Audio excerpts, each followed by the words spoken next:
Amados irmãos, graça e paz. Hoje nós vamos ver um livro em uma hora. Estamos perto de encerrar, nessa perspectiva, os livros do Novo Testamento. Só faltam 2. Irmãos, eu vou denunciar porque eu fico assim, no meu coração para falar. Meu pivô caiu, eu estou falando fofo. Caiu pela segunda vez, que ele não é um pivô parafusado, não, ele é um pivô de encaixe. Aí, quando foi hoje, ele estava um pouquinho mole, aí eu não aguentei, puxei ele. Graças a Deus que foi assim, irmão. Da outra vez, eu estava mexendo no cuscuz, e ele já estava meio mole. E me deu muita vontade de espirrar. Tem um negócio que mexeu aqui, está dando rama. Aí eu com o cuscuz aqui na frente, com vontade de espirrar, o pivô mole. Eu não espirrar em cima da massa do cuscuz, né? Aí eu botei a cabeça de errado e espirrei. Aí o pivô foi parar lá na sala. Da outra vez. Dessa vez não, dessa vez eu já tirei. Mas eu estou falando meio fofo. A gente perde a aerodinâmica da boca, né? É um ramo, viu? Eu estou só avisando, não é por nada não está fazendo zoada aqui. Não. Abra sua Bíblia aí no livro de Judas. Eu vou botar só para constar.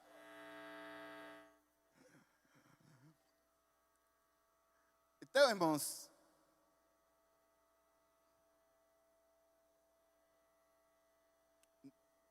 nem deixa a gente nervoso.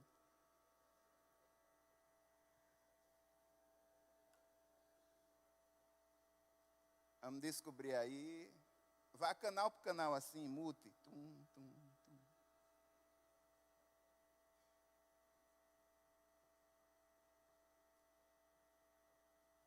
Amém. Judas é uma carta bem pequenininha antes de Apocalipse, só faltam elas. A gente tem abordado esse aspecto da leitura bíblica, um livro em uma hora.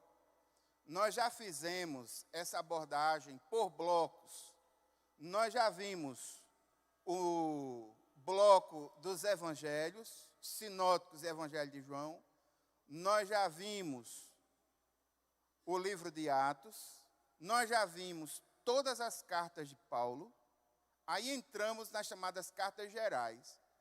Quando chegou nas cartas gerais, a divisão que a gente falou para os irmãos foi essa daí, que faz uma segregação, uma separação funcional, dividindo as cartas gerais em cartas que falam sobre o sofrimento, aí você vem Tiago, Hebreus e 1 Pedro, e cartas que falam sobre defesa da fé, falsos ensinamentos. Nós já vimos aí 2 Pedro, 1 e 2, 3 João. Eu deixei Judas por último por uma questão muito simples. Há quem diga que nos menores frascos são colocados as melhores fragrâncias, né? Mas também os piores venenos. Essa carta, apesar de muito pequena, ela é muito cheia de informações teológicas. E ela traz consigo algumas polêmicas, sobretudo em 2 versículos, que toma texto pseudo-epigráfico como referência. E foi por isso que essa carta ela demorou a entrar no cânon do Novo Testamento, juntamente com 2 Pedro. Como a nossa perspectiva não é uma perspectiva acadêmica, eu não estou falando para líderes, nem estou falando para alunos de seminário, essa perspectiva mais acadêmica, me perdoe abandoná-la. Eu vou apenas falar sobre o enredo dessa carta e a sua importância devocional para nós. Judas, irmãos, Judas é um nome comum. Judas é um nome tão comum que o Judas que traiu Jesus, ele precisava ser qualificado entre todos os Judas que havia. Então, Judas Iscariote não é sobrenome não, é o lugar de onde ele veio. Então, é uma forma de marcar que aquele Judas é um Judas específico. Você vai ver que tem vários Judas, e os estudiosos entendem que esse Judas que escreveu essa pequena carta antes de Apocalipse é Judas, irmão de Jesus, e Tiago, que Jesus Cristo, irmãos. Aí os teólogos chamam de meio-irmão. Por quê? Porque é irmão por parte de mãe, mas não é por parte de pai. Mas esse Tiago, que é irmão desse Judas, ele era um homem muito importante na igreja primitiva. Foi ele quem conduziu, no livro de Atos, no capítulo 15, ele conduziu o primeiro encontro geral da igreja, não podemos dizer assim, para falar ou para decidir sobre a questão dos judaizantes e o seu relacionamento com o cristianismo. E o relacionamento com a cultura judaica também. Na carta, no livro de Atos, no capítulo 15, você vai ter esse Tiago, que é irmão do Judas e que ambos são irmãos de Jesus. Estamos aí em família. Qual é o destinatário? Essa carta se destina a quem? Cristãos judeus e crentes em todos os lugares. Essa é uma perspectiva da carta, das chamadas cartas gerais. A data, irmãos, é interessante não colocar uma data numérica, porque se você for a grande maioria dos comentaristas, como ela é uma carta polêmica, você vai ver várias cronologias. É interessante marcar a ideia de que entre a morte de Pedro e a subida de Domiciano ao trono do Império Romano, nesse período, essa carta ela foi escrita entre 65 até 68, 69 depois de Cristo. Nesse período, colocar uma data específica não vai dar muito certo. Muitas pessoas têm muitas conjecturas acerca de quando essa carta foi escrita. E o lugar também, porque a ideia que se tem, e os estudiosos apontam que essa carta ela foi escrita nos arredores de Roma. E ela tem como panorama geral a ideia de quase todo o texto do Novo Testamento, que é a defesa da fé. E está se defendendo a fé contra quem? O mesmo grupo, os chamados gnósticos. Qual é a ideia do gnosticismo? O gnosticismo, irmãos, era uma mistura de religião, de mistério, com panteão grego, romano, com filosofia, com teologia, misturava tudo em cima de uma ideia principal, a ideia de que a matéria é má e o espírito é bom. Essa é a ideia principal do gnosticismo. Só que essa ideia afeta o cristianismo em cheio. Porque se o espírito é bom e a matéria é má, como eles pensavam, Jesus não podia, como Deus, ter vindo em carne. Então isso afetava o cristianismo. Isso afetou também o cristianismo de forma prática. Por quê? Porque dentro da igreja cristã, houve aquela influência na ideia de que aquilo que você faz com o seu corpo, Deus não estava interessado. Como muita gente hoje ainda pensa, Deus só quer o coração. Não tem jeito de pensar assim? Então eu posso fazer o que quiser da minha vida, Deus só quer o meu eu, a minha sinceridade e o meu coração. Cuidado, não pense dessa forma. A sua fé, ela, por quanto metanarrativa, por quanto cosmovisão, por quanto convicção pessoal, ela importa num comportamento, e esse comportamento importa em atitude, ações e ética. Então não tem como você dissociar aquilo que você crê daquilo que você vive, daquilo que você faz.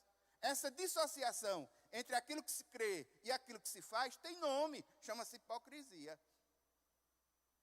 O cara diz que é uma coisa e faz outra. E a gente está vivendo um momento terrível, irmãos, que nós estamos vivendo uma hipocrisia disfarçada, que a nossa ética hoje, ela se tornou contingencial. Olha, eu estou dizendo, a culpa não é minha não, são os estudiosos da pós-modernidade. Como é essa ética contingencial? O cara assume um valor, uma postura, em cada lugar e ambiente que ele vive.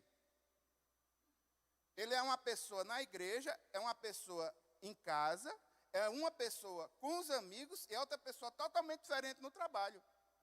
Em cada lugar, em cada contingência, em cada ponto, ele assume uma postura diferenciada. Ele é um chuchu. Onde tiver, o gosto vai pegar, né? Sopa de chuchu é assim. O que você botar junto do chuchu, aí vai pegar. É assim. Nós estamos vivendo uma ética totalmente contingencial. O cara entra na igreja em forma de crente santo. Aí vai adorar. Aí quando vai no trabalho, as atitudes dele não são dignas da vocação que ele diz e da fé que ele diz crer. E esse problema é um problema sério, porque antigamente as pessoas ainda percebiam essas mudanças. E hoje em dia elas não estão mais percebendo essas mudanças. Estão assumindo muitas faces. Eu não estou falando aqui em papéis, preste atenção, preste atenção, preste atenção. Existe uma diferença entre papéis e posturas. Nós assumimos diferentes papéis, isso é fato. Como? Eu, pastor Gassé, eu sou esposo, eu sou filho, tenho o meu lado como profissional, sou pastor auxiliar dessa igreja. Em cada um desses ambientes, eu assumo um papel diferenciado, percebe? Isso é uma coisa. Isso é uma coisa. Agora, atitudes, comportamentos que a pessoa tem em relação a cada um desses papéis, é outra coisa totalmente diferente. Não confunda os papéis com as convicções. Quando eu chego em casa, a minha esposa espera que eu seja, não o pastor, nem o consultor organizacional. Ela espera que eu seja o esposo. E lá eu assumo esse papel. Isso não é contingência, isso é sabedoria. E outra coisa, não mistura os papéis. Isso é símbolo, isso é sinônimo de maturidade. Deixe cada lugar com o seu papel. Deixe cada lugar com o seu papel. São coisas diferentes. Mas vamos lá, vamos para... Qual era o panorama? No primeiro século em diante, a igreja tem sido ameaçada por heresias, falsos ensinamentos, e nós precisamos estar sempre vigilantes. Essa é a temática, essa é a tirada aí da carta de Judas. O grande propósito dela é relembrar a igreja da necessidade de vigilância constante para manter-se forte na fé e se opor a heresias. Se você está com Judas aberto e veio com lápis, marque aquele versículo que, de uma certa forma, resume a carta inteira, que é o versículo 3. Quando Judas declara: amados, quando eu me empenhava para escrever-lhes a respeito da salvação que temos em comum, senti que era necessário corresponder-me com vocês para exortá-los a lutar pela fé que uma vez por todas foi entregue aos santos. Esse texto resume a ideia principal da carta. Qual é a ideia principal da carta? Defender a fé contra heresias. Para defender a fé contra as heresias, é necessário entender os planos de Deus, sobretudo os planos de Deus para aqueles que são chamados ímpios, hereges, e entender quais são os planos de Deus para nós, os crentes em Jesus, que assumimos a responsabilidade da nossa vida diante do Senhor, no sentido da santificação da nossa alma. Então, você está com sua Bíblia aberta? Vamos lá. Versículos 1 e 2, o texto diz o seguinte: Judas, servo de Jesus Cristo, irmão de Tiago, aos que foram chamados, são amados em Deus Pai e guardados em Jesus Cristo, que a misericórdia, a paz e o amor lhes sejam multiplicados. Versículos 1 e 2, saudação. Judas se apresenta como servo. Ele poderia ter utilizado a prerrogativa de irmão, não podia? ele poderia ter colocado a bola em cima dele. Ele poderia ter assumido assim, eu sou irmão daquele que venceu a morte. Ele poderia ter aberto a carta desse jeito. Meu irmão é o cara, eu estou junto com ele. Pegando aí um pouquinho do ser, da pessoa de Jesus. Mas ele não faz isso. Ele se assume como um servo e sim, irmão de Tiago. Desse daí, ele marca a sua irmandade humana. Se identifica com os leitores da carta. Quais são os leitores? Toda a igreja. A igreja que foi resgatada por Deus.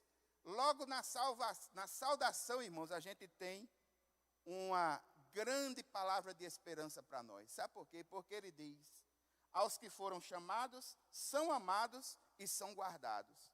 Ele escreveu essa carta e já traz para nós a grande reflexão que o nosso Deus é aquele Deus que chama, o nosso Deus é aquele Deus que ama e o nosso Deus é aquele Deus que guarda. Então, sinta-se como um chamado, como eleito do Senhor, e entenda que independente do seu sentimento, daquilo que muitas vezes está no seu coração, Deus te ama e Ele te guarda. Amém? E Judas, ele continua sua saudação, diferente de Paulo, diferente de Pedro. É interessante como ele faz a sua saudação. Ele clama por capacitação. Ele diz que a misericórdia, irmãos, todo chamado tem algo por base. E o chamado do Senhor para nós tem como base a misericórdia. A misericórdia de Deus, irmãos, é o início da manifestação da graça de Deus sobre nossas vidas. Misericórdia. Paz é fruto da reconciliação. Romanos capítulo 5, no versículo 1, tendo sido, pois, justificados com Deus, o que é que nós temos em Cristo Jesus? Paz. E o amor, a base, a essência. Eu acho que essa é uma das saudações mais bonitas do Novo Testamento. Misericórdia, paz e amor. Que a misericórdia, a paz e o amor do Senhor tomem conta de nossas vidas para sempre. Amém? Versículos 3 e 4, ele vai explicar qual é o propósito da carta. Qual é o propósito? O texto diz assim: amados, quando eu me empenhava para escrever-lhes a respeito da salvação que temos em comum, eu senti que era necessário corresponder-me com vocês para exortá-los a lutar pela fé que uma vez por todas foi entregue aos santos. Pois certos indivíduos, cuja sentença de condenação foi promulgada há muito tempo, se infiltraram no meio de vocês sem serem notados. São pessoas ímpias que transformam em libertinagem a graça do nosso Deus e negam o nosso único, soberano e Senhor, Jesus Cristo. Nesse ponto, a gente vê Judas fazendo a base da defesa da fé, atacando as heresias, motivando os crentes a defenderem a sua fé. A princípio, entenda, ele não ia falar sobre isso. O próprio texto diz que ele ia falar sobre vida cristã, ia falar sobre salvação. Aí ele pensou melhor, se não sabe de uma coisa, eu vou falar naquilo que vocês precisam. Aí vem o propósito efetivo no capítulo 3, a partir da segunda parte, quando diz: exortar a lutar pela fé, que uma vez por todas foi entregue a todos os santos. Ele utiliza a fé como conjunto de doutrinas e ensinamentos que eles têm até aquele momento. Então, ele está dizendo, quero exortar vocês a que vocês defendam-se contra esses hereges que têm se levantado contra a igreja.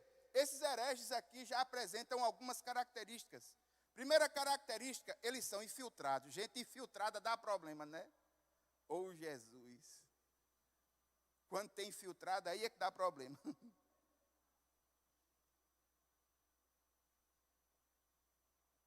Eles se infiltraram na igreja de forma muito sorrateira. E depois que se infiltraram, eles prostituíram a base doutrinária do Evangelho, que é a graça do Senhor. A graça do Senhor. E eles começaram a perverter a doutrina de Cristo. Aqui, irmãos, vale a pena salientar a palavra que ele utiliza no sentido da defesa da fé. Batalhar. Batalhar, irmãos, implica luta. Eu não sei se você percebeu, mas a vida cristã, ela é representada muitas vezes no Novo Testamento como uma vida de luta. Um exemplo, eu orei aqui com os irmãos, a armadura de Deus. Ninguém que veste uma armadura vai para uma festa de casamento. A pessoa que veste uma armadura, ele vai para uma guerra.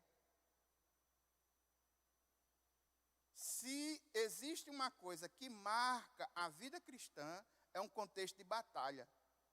E nós sempre precisamos estar preparados, separados por Deus, santificados, para enfrentar essa batalha. Essas cartas, irmãos, elas servem de alerta para nós, para a gente não ficar zanzando no tempo, pensando que o diabo brinca de ser diabo. Ele não brinca. Ele está aí para matar, roubar e destruir, e ele leva a função dele muito a sério. Tão a sério que Pedro vai dizer que ele está ao redor, bramando como um leão, procurando alguém em que ele possa derrubar e tragar. Ele não brinca. E por não brincar, Judas exorta, olha, defenda o conjunto de doutrina, de fé, de conhecimento em Cristo Jesus que vocês têm recebido dos apóstolos. A existência de homens perversos que distorcem a palavra intencionalmente. E aqui eu gostaria de fazer uma observação dos nossos dias.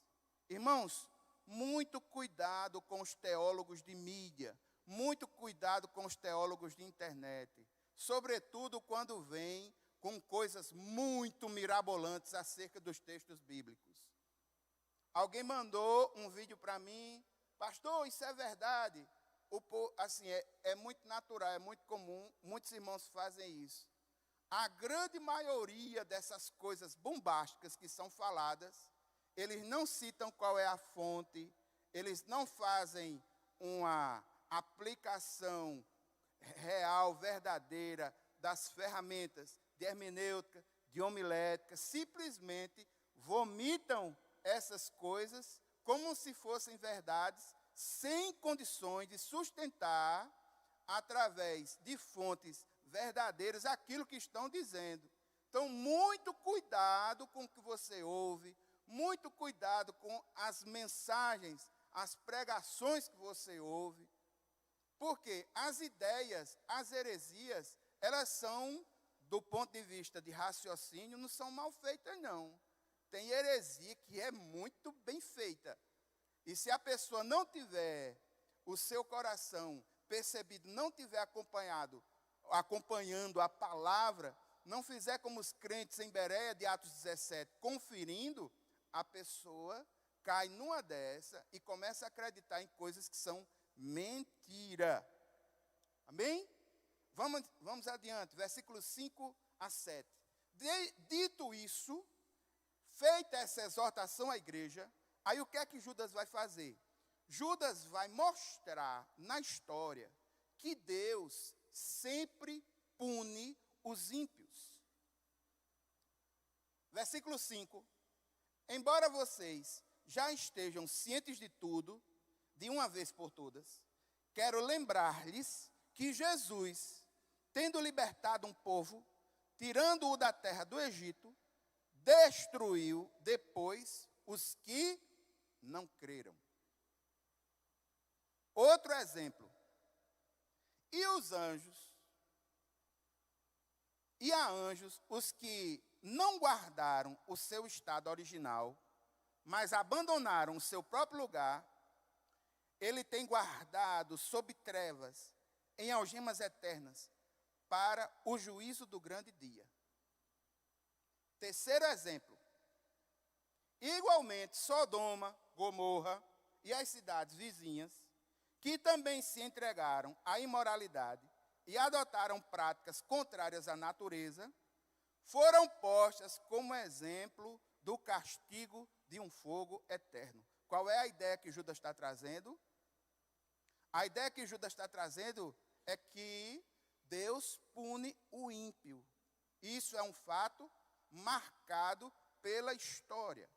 A nação de Israel foi punida. Quer lembrar aos irmãos que o livro de Números nos mostra que aquela geração que saiu do Egito não foi a mesma geração que entrou na terra prometida.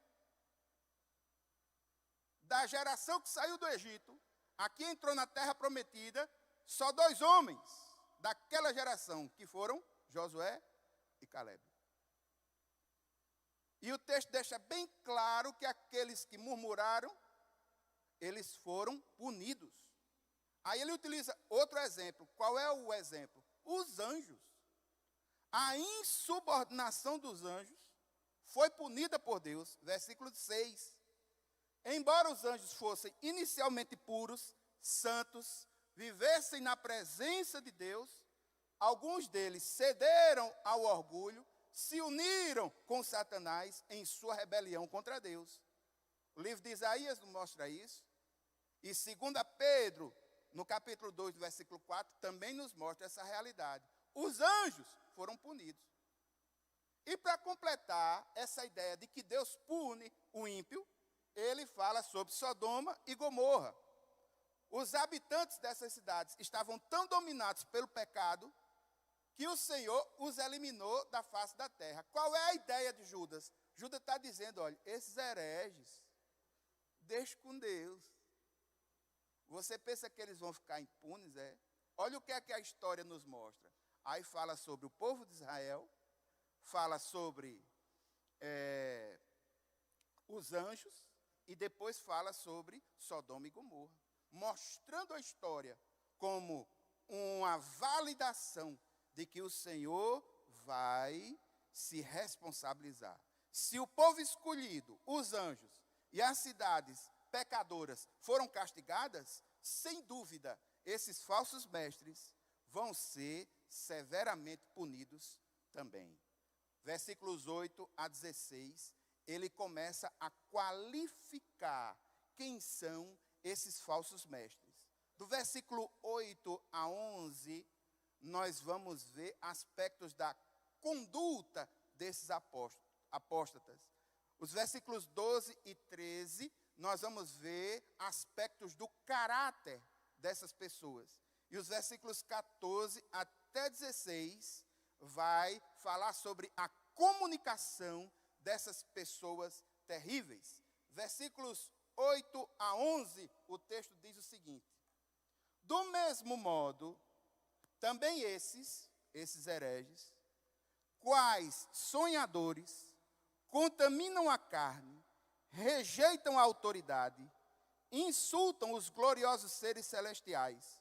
Contudo, nem mesmo o arcanjo Miguel, quando entrou em conflito com o diabo e discutia a respeito do corpo de Moisés, ousou pronunciar sentença difamatória contra ele. Pelo contrário, disse: o Senhor repreenda você. Versículos 10 e 11, o texto diz: esses, porém, quanto a tudo o que não entendem, difamam. E quanto a tudo o que compreendem por instinto natural, como animais irracionais, até nessas coisas eles se corrompem. Ai deles, porque seguiram o mesmo caminho de Caim, movidos pela ganância, caíram no erro de Balaão e foram destruídos na revolta de Corá. Dos versículos 8 a 11, nós vemos que esses hereges que atacavam a igreja são simbolizados aqui nesse texto. Judas mostra aspectos da conduta desse pessoal. Quais são os aspectos? Vamos lá, devagarzinho. Versículo 8 mostra, através da expressão sonhadores, que eles são pessoas alienadas da realidade. Versículo 8b, são pessoas imorais. O texto diz, contaminam a carne. Isso é uma expressão idiomática para a ideia de contaminação do seu próprio corpo, imoralidade. São alienados, são imorais, eles são duros e arrogantes em sua falta de conhecimento espiritual. Perceba que o texto diz que eles insultam, difamam o que não entendem e perverte até o que é conhecido naturalmente. É gente ruim e errada. Eles são egocêntricos quanto à religião, versículo 11. Como? Aqui entra o exemplo de Caim, Gênesis capítulo 4. Irmãos, Caim matou seu irmão Abel por invejosa vingança. Aí ele cita o exemplo de Balaão. Balaão profetizou, não de acordo com o Espírito e a vontade de Deus. Balaão profetizou de acordo com a sua própria ganância. E Corá, quem é Corá? Corá é a ideia daquele que se levanta contra líderes nomeados por Deus. A rebelião de Corá, no livro de Números, no capítulo 16. Ou seja, essas pessoas são alienadas da realidade, imorais, duros, arrogantes, egocêntricos, moralmente pervertidos, moralmente pervertidos, e eles se rebelam contra a autoridade. O povo da atitude ruim. E continua, irmãos, os qualificativos, versículos 12 e 13.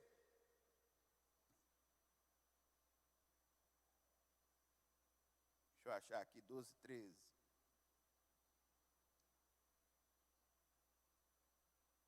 Pronto.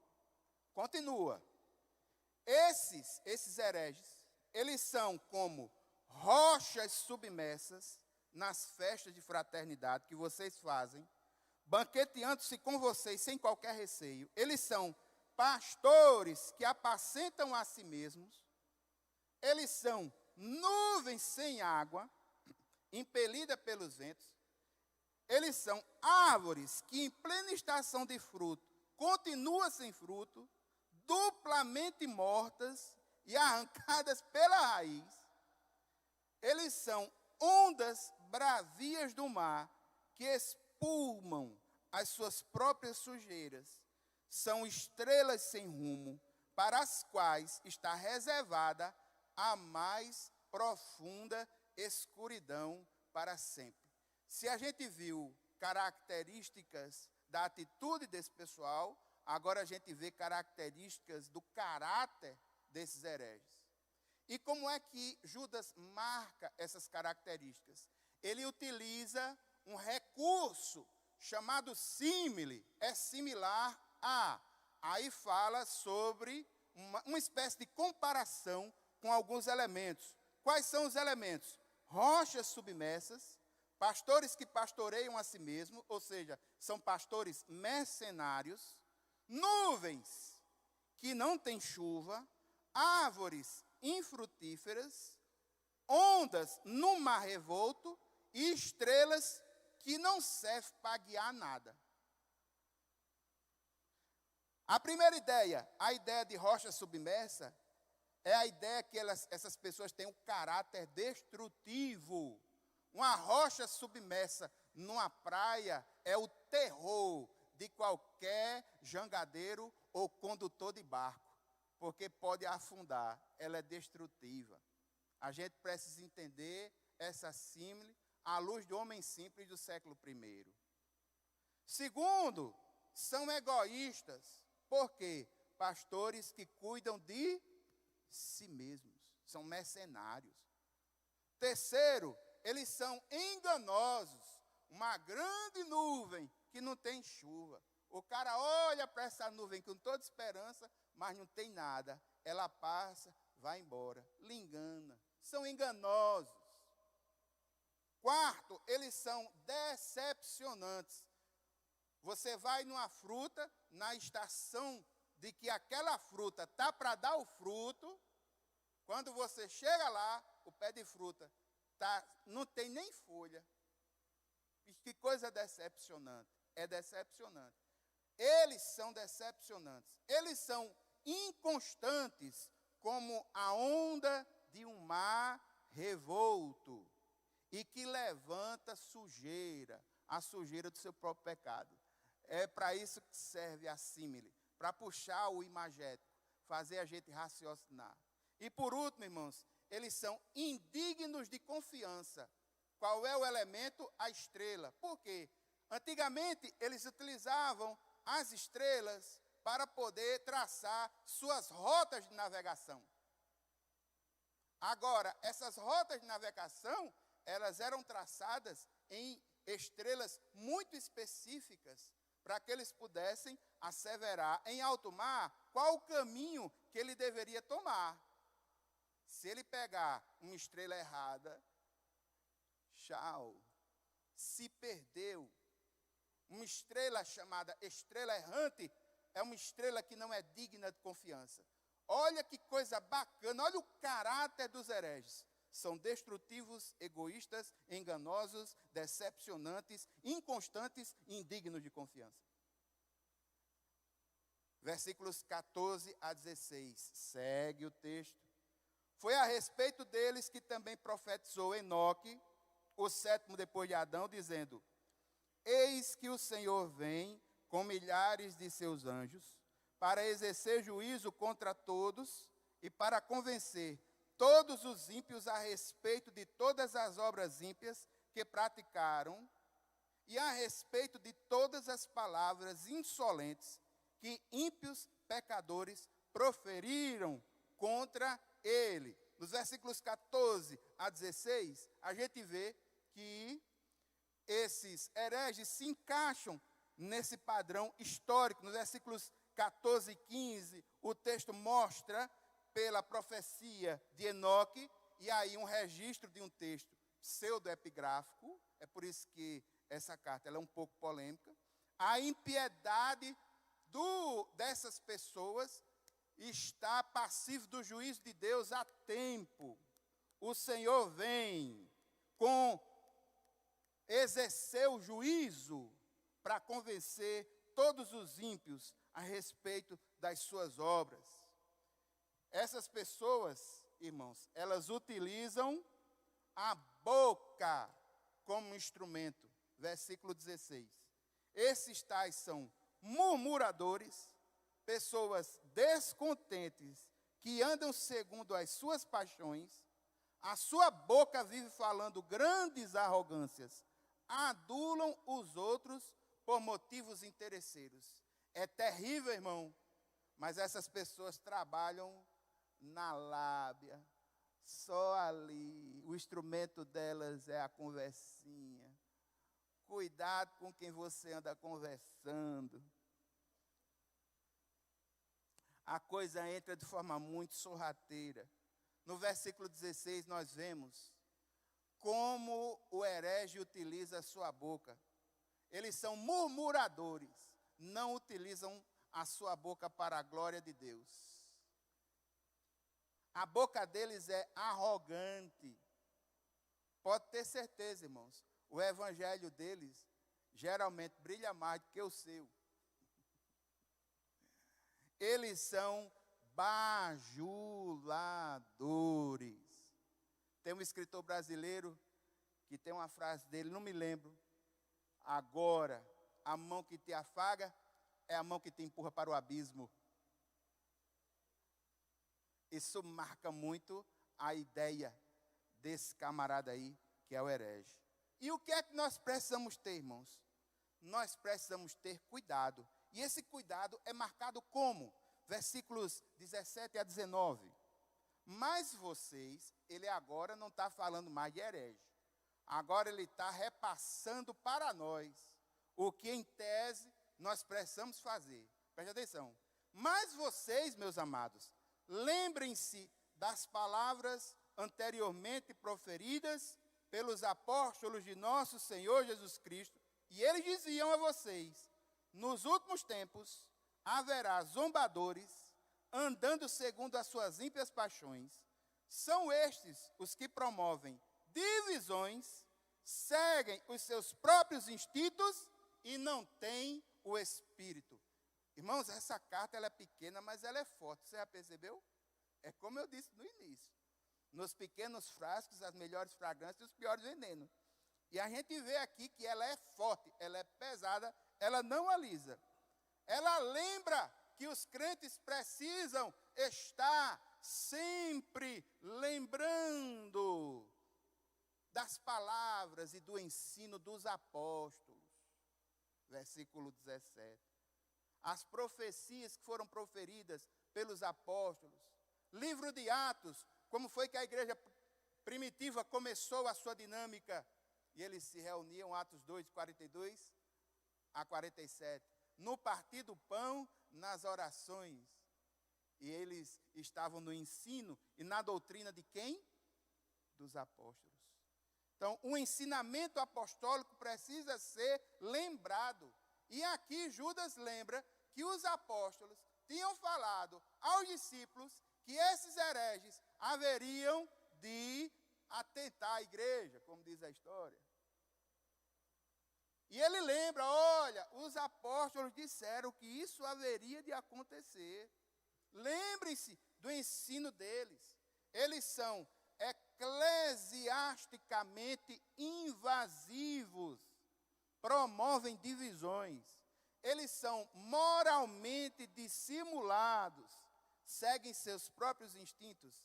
Eles são mortos, são espíritos de malignidade que dominam suas vidas. Outra palavra para o crente fiel, versículos 20 e 21.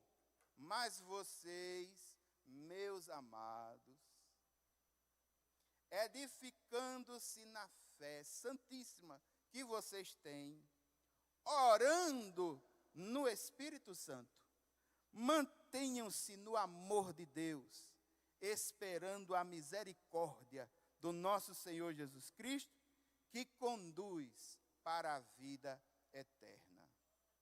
Os crentes devem ser constantes na sua caminhada espiritual.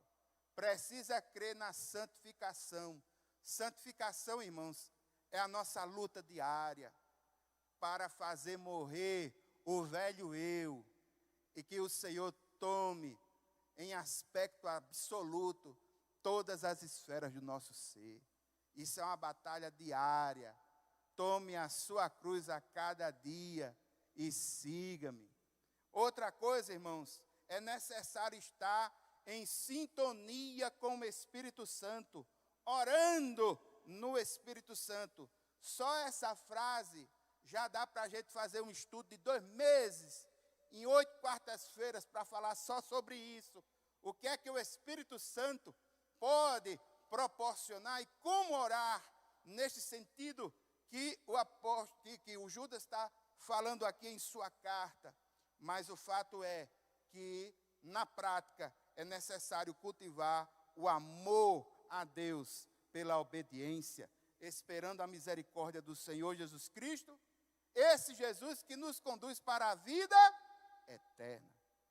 Versículos 22 e 23, mais uma palavra para os crentes, mas destinado aos crentes no relacionamento com outros crentes. Crentes mais fortes para ajudar os crentes mais fracos, né? E versículo 22, tenha compaixão.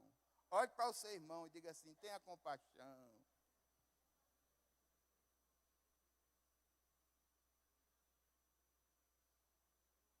Olhe para mim e diga assim, pastor, tenha compaixão. É para eu me lembrar também, irmãos.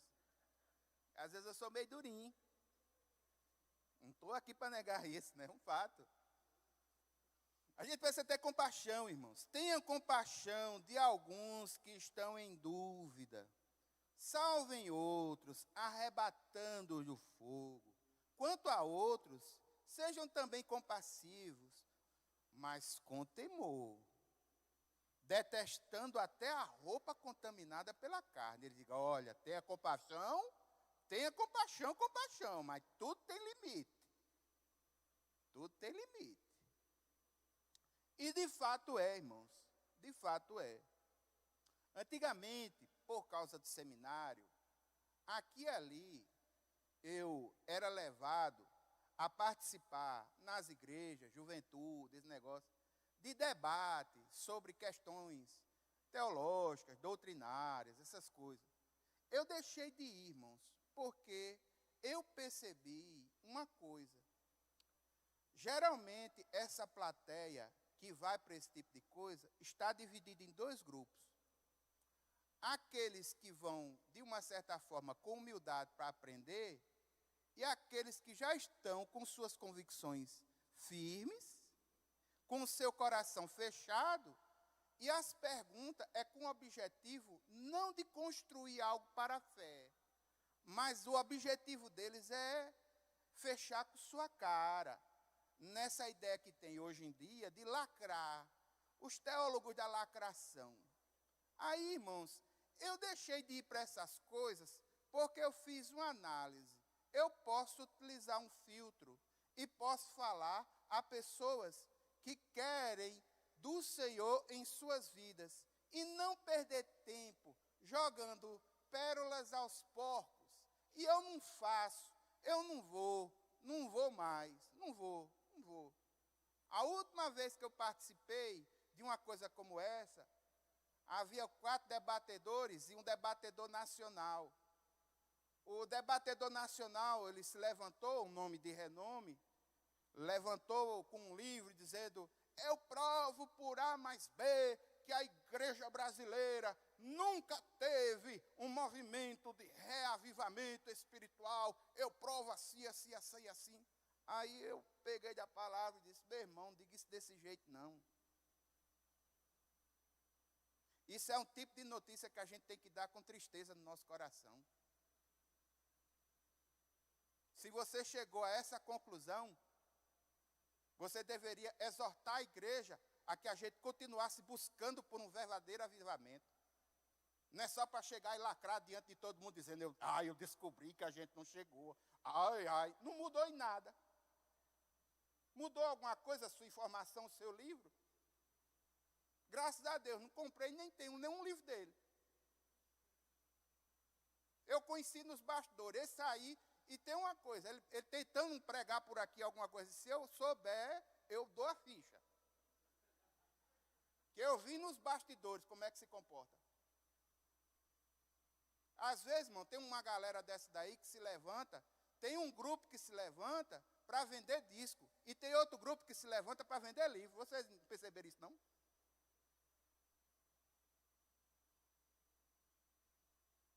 O cristianismo, irmão, me perdoe a total franqueza, mas o cristianismo, ele merece hoje uma revolução. E essa revolução, ela não é doutrinária.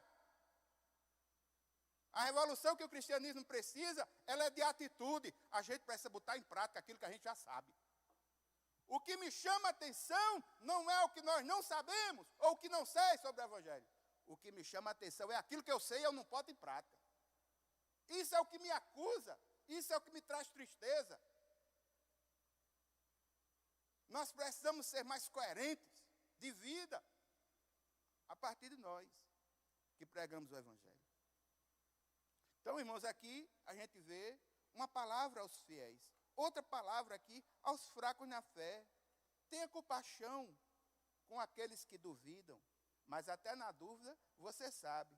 Tem gente, irmãos, que vem com dúvida, mas no seu coração a convicção já é fechada. Ele não vem com dúvida para crescer, não. Só vem com dúvida que gera discussão inútil. Não perca tempo. Tenha compaixão daqueles que estão dependurados. Olha como é que o texto diz. Salve os outros, arrebatando do fogo. Aí, o imagético é a ideia do cara pegando pela gola assim, do cara que está, indo para o fogo e você puxando ele. Tem gente assim, irmãos, que está indo para o fogo a passos largos e não percebe que está fazendo isso. E nós precisamos alertar com compaixão em nossos corações. Agora tem que ser feito com equilíbrio. Você precisa ter compaixão, mas não pode ser condescendente com o pecado. Olha como é que o texto termina. Detestando até a roupa contaminada pela carne, que precisa ser feita com temor. Não é todo jeito, não.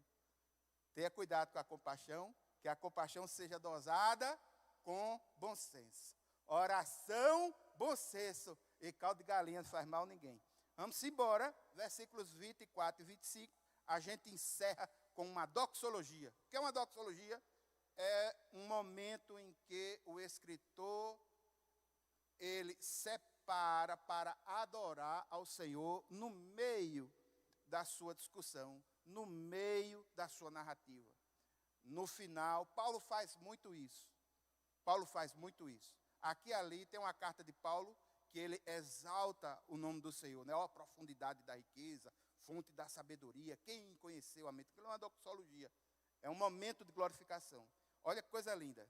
E ao Deus que é poderoso para evitar que vocês tropecem e que pode apresentá-los irrepreensíveis diante da sua glória, com grande alegria, a este que é o único Deus, nosso Salvador, mediante Jesus Cristo, Senhor nosso, sejam a glória, a majestade, o poder e a autoridade, antes de todas as eras, agora e por toda a eternidade. Amém. O Deus que é completamente capaz de guardar aqueles que creem nele, até que se unam a ele na glória. Esse Deus é digno de louvor, de majestade, por meio de Cristo Jesus. Irmãos, carta pequena, um texto só praticamente, mas uma grande verdade espiritual. Qual é a grande verdade espiritual? Faço-a na reflexão, através de uma pergunta. Pense comigo, confronte o seu ser. Qual é o valor que você tem dado à palavra de Deus? Qual é o valor que você tem dado à comunhão na igreja, com a igreja, com os irmãos? Qual é o valor que você dá na sua obediência a Cristo? Você tem sido realmente obediente a Ele?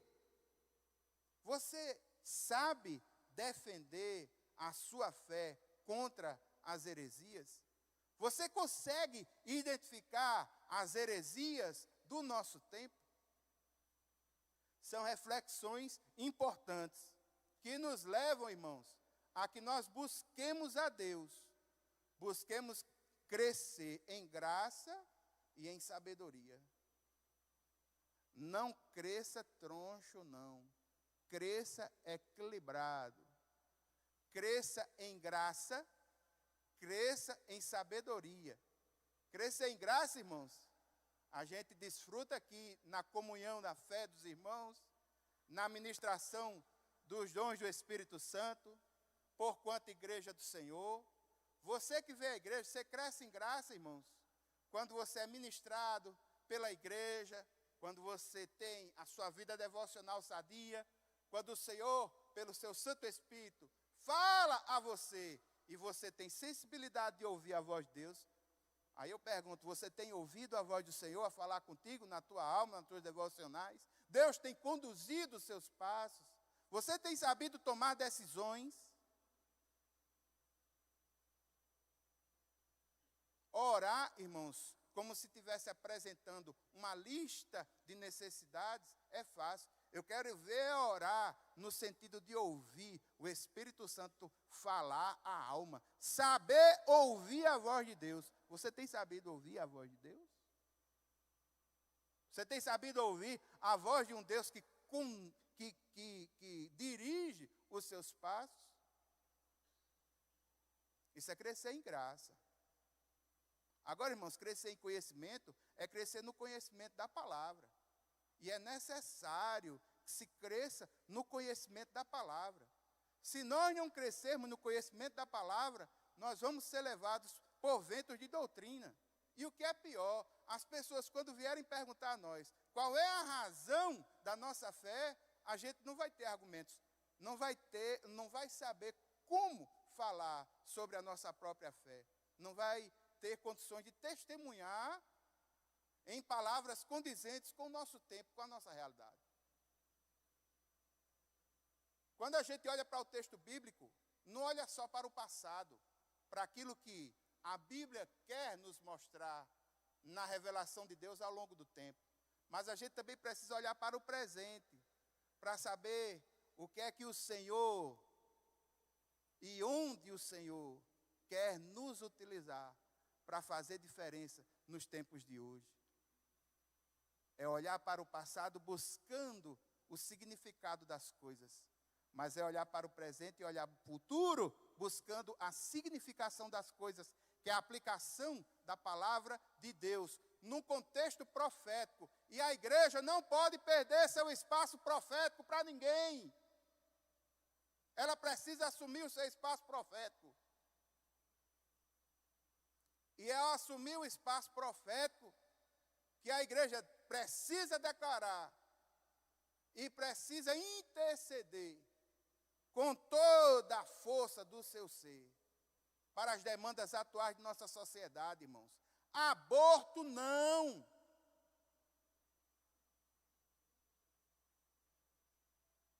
Eu não vou citar nenhum texto, nada. Vou citar apenas a filosofia da cosmovisão cristã em relação à vida. Foi Deus quem criou o ser humano. Só nisso, este ser humano criado por Deus já tem dignidade.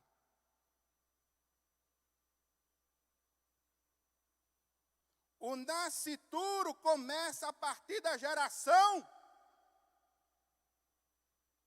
No ventre, lá, já é uma pessoinha que o Senhor enxerga de forma individual. O livro de Salmos nos mostra. Quando eu estava no ventre, ainda informe, tu me observaste, me conheceste. Irmãos, isso é tão sério. E a pessoinha que está ali, o ser humano que está ali, ele é uma pessoa tão diferente que existem casos em que a mãe tem que tomar algum tipo de medicação, porque ela e o pai têm o mesmo tipo sanguíneo, para que o bebê não seja afetado. Sabia disso? Isso é uma prova de que o que está ali é um ser humano e é visto por Deus já de forma individual. Irmão, se eu tivesse dinheiro, se eu fosse um empresário, sabe o que é que eu fazia? Eu construía de silicone um feto com 12 meses. De silicone. De forma real, sabe? Silicone.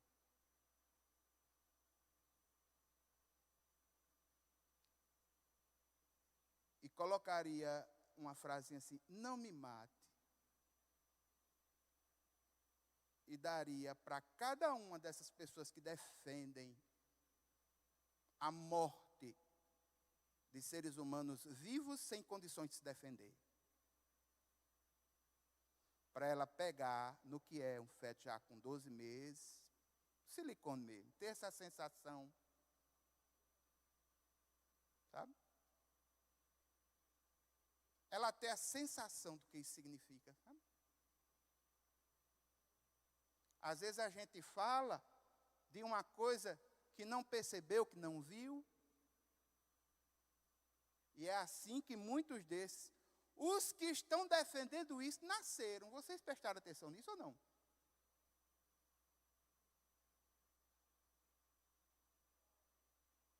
Só que a gente, irmãos, quando esse tipo de coisa vai sendo liberado, a sociedade vai caminhando a passos largos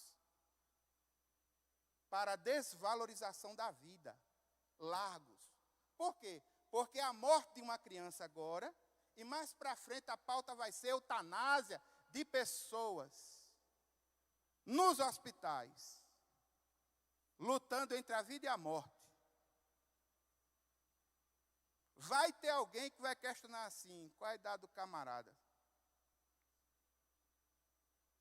Sei lá, uns 80 anos, 90 anos. Não perde tempo não, desliga as máquinas. Começa assim, irmãos. Perde tempo não, desliga a máquina. Está gastando tempo, está gastando dinheiro, está gastando UTI, está gastando. O dinheiro começa a tomar forma. 1 Timóteo 6,10. O amor ao dinheiro é a raiz de toda sorte de males. Aí o homem vai perdendo sua significação. O homem vai se perdendo. A sociedade vai se destruindo, se desfazendo, se fragmentando. Nós precisamos, irmãos, ter ousadia e coragem para defender a fé cristã. Esse é o maior ensinamento dessa carta. Ataques e heresias vêm de longe. Essa carta é do século I. Aí. E esse alerta é um alerta para todos nós. Pessoas que se levantam como deuses, decidindo pela vida, não a favor dela, mas a favor da morte. Em nome de Jesus, entenda. Aborto, não. Amém? Vamos orar, irmãos? Vamos ficar em pé, vamos encerrar com oração. Pastor Tomás manda avisar que lá fora tem as Bíblias, centenário. Adquira, irmãos. O texto hoje foi todo em cima dele. Eu gostaria de que nesse momento nós orássemos também pela escola bíblica dessa igreja, que é o lugar onde se estuda a palavra de Deus. Oremos pelos novos convertidos, para que eles possam se desenvolver na fé. E oremos para que a igreja, ela levante a sua cabeça e lute por essas convicções, pelo ensino dos apóstolos, que tem sido o nosso legado e que tem mantido a nossa base até hoje. Amém? Vamos orar? Pai eterno, muito obrigado, Senhor, por esse momento. E nós queremos clamar, Deus, no nome de Jesus, que o Senhor nos conceda sabedoria e ousadia. Sabedoria, Senhor, para entender que para crescer no conhecimento da fé, é necessário que haja um desempenho individual, uma vontade. E eu quero te pedir, Senhor, no nome de Jesus, que o Senhor desenvolva nos nossos corações mais sede de te buscar. Pai eterno, eu quero clamar de uma forma muito específica pela escola bíblica dominical da nossa igreja, que milita na questão do ensino da palavra. Quero te pedir, Deus, no nome de Jesus, pelos cursos da Universidade da Família, que são ministrados aqui nessa igreja, pelos professores, por aqueles que militam no ensino da tua palavra. Mas eu quero te pedir, Senhor, que o Senhor nos dê ousadia para proclamar esta palavra sem abrir mão dos princípios que ela traz. Senhor, concede sabedoria para esses homens que defendem a tua palavra fazer de forma correta, certa, com amor no coração. Meu Deus, meu Pai, muito obrigado. Nós oramos no nome de Jesus, a igreja diz amém. A graça do Senhor Jesus Cristo, o amor de Deus, a comunhão e as consolações do Espírito Santo sejam sobre cada um de nós hoje e sempre. Amém, amém. Queridos, Deus abençoe você.